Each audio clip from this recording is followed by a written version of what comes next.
Hello, welcome UPSC aspirants.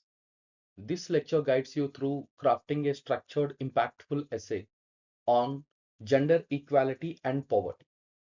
I will be covering how to draft and craft the introduction, body, and conclusion perfect for all UPSC aspirants.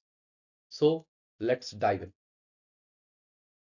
So here comes, please observe the screen there, the slide which I am sharing now.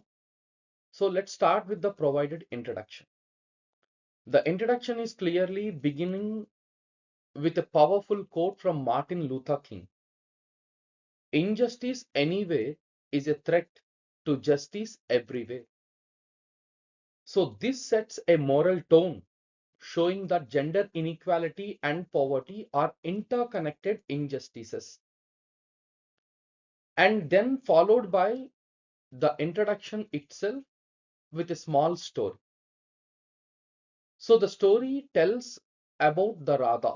The character name is Radha, a young woman in rural India whose dreams of becoming a teacher are stifled by poverty and gender norms.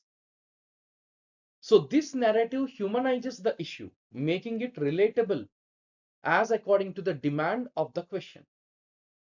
The introduction ends by stating the essay's goal, exploring how empowering women can break the cycle of poverty and foster for the inclusive development. So for UPSC, your introduction should always set the context, introduce the issue, and hint at your argument exactly what this does. So now let's build the body of the essay. So for UPSC, the body should be logical, multidimensional, and balanced, covering the causes, effects, and solutions. So here is how you structure it in 3 to 4 paragraphs, keeping it concise yet comprehensive. Okay, so please observe the slide here. Your structural roots you need to concentrate. Your paragraph 2 should be focusing on the consequences, and your paragraph 3 on your solutions. So this would be the best manner of writing the answer for this so-called topic, gender inequality and poverty. So now let us focus on the first paragraph itself. The first paragraph should analyze the causes. Gender inequality and poverty are deeply linked. Women like Radha, as according to the story, every time you need to connect to the story. Okay, so women like Radha face systematic barriers like limited access to education, healthcare, jobs due to patriarchal norms. So for example, in India, only 25% of women participate in the workforce compared to 75% of the men, as according to the very recent World Bank data. And the poverty is completely based on these type of families which prioritize the boys' education over the girls. So due to economic constraints, the cultural practices like early marriage further trap the woman in a cycle of dependency. So please highlight these structural issues to show the examiner your understand of the root causes directly. And then we are concentrating on understanding the second paragraph, how to craft. So discuss the effects, because in the previous thing we highlighted the challenges that the women are facing and how it is relatable to the poverty. So now this is the time that we need to discuss the effects. As we all know that the gender inequality perpetuates the poverty by limiting the women's economic contributions. When women are denied education, as in the Radha's case, again, I am connecting logically, they can't access the high paying jobs, keeping the families poor. And this impact the entire communities.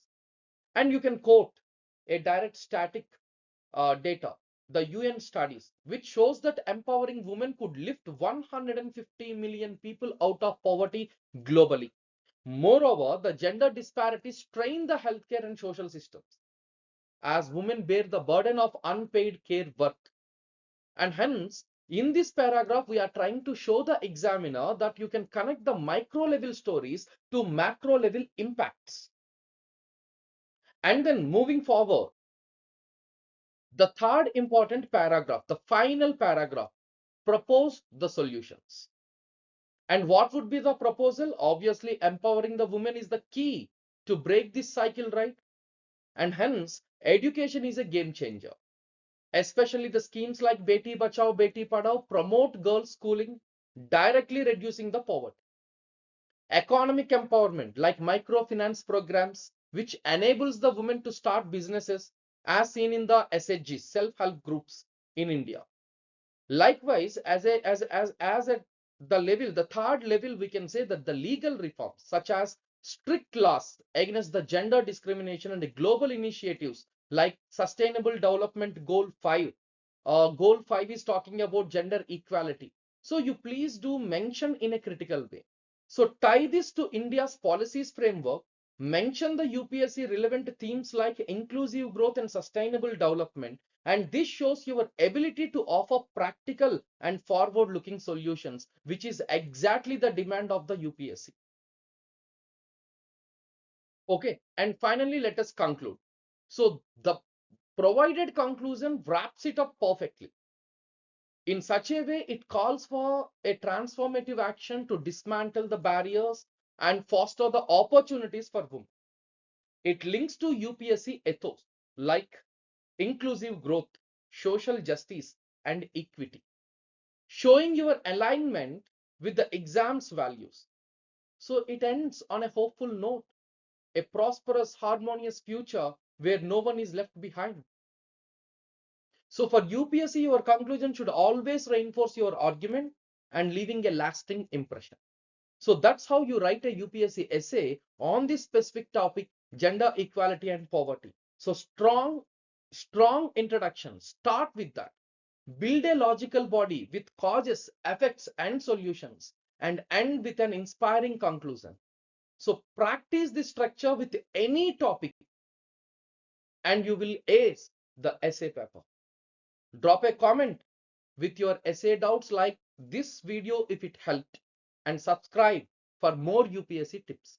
Tag a friend who needs this really, and let's crack the UPSC together. Jai Hind.